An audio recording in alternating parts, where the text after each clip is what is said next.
কৌশলের নামে গুপ্ত কিংবা সুপ্ত বেশ ধারণ করেনি বিএনপির কর্মীরা।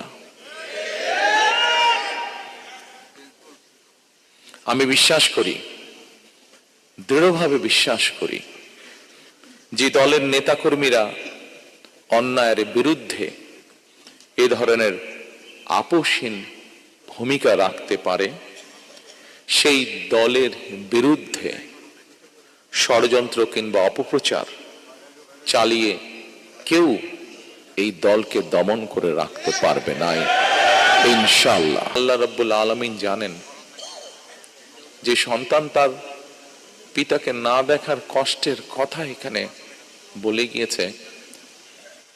আমরা জানি না, একমাত্র রব্বুল আলামিন জানেন সেই সন্তান তার পিতাকে আবার কোনোদিন দেখবে কিনা। অনেক সন্তান এখনো অপেক্ষায় আছেন। আমি এখানে ঢোকার সময় মায়ের ডাকের পক্ষ থেকে কতগুলো ফটো এক্সিবিশনের মতন এক্সিবিট করা হয়েছে ওখানে। সেখানে একটি ছবি দেখেছি,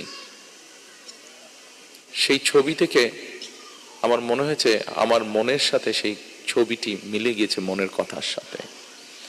অনেক সন্তান এখনো অপেক্ষায় আছে যে তাদের সেই গুম বা হারিয়ে যাওয়া, যেভাবে বলি গুম হয়ে যাওয়া পিতা হয়তো এখনো হঠাৎ করে তাদের দরজায় এসে কড়াটি নাড়বে।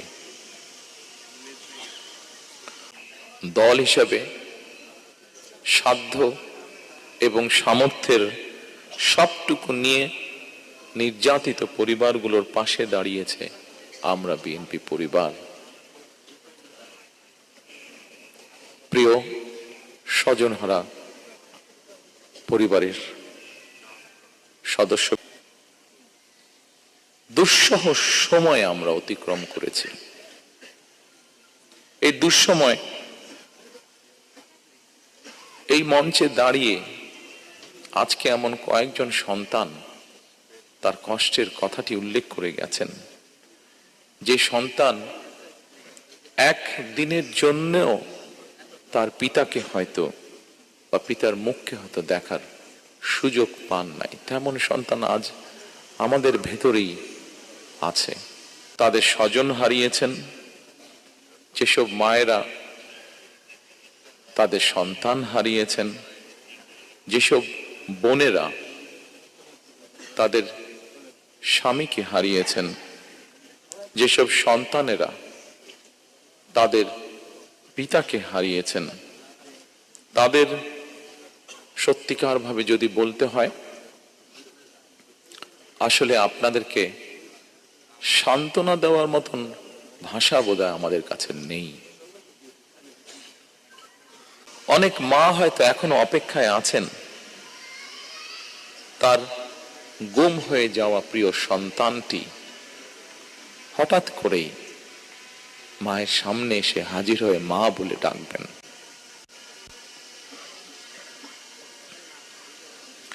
গুম, খুন, অপহরণের শিকার এইসব মানুষের শোকাতুর পরিবারগুলোর আশা ভাষা হয়ে কাজ করে যাচ্ছে একটি সংগঠন, মায়ের ডাক।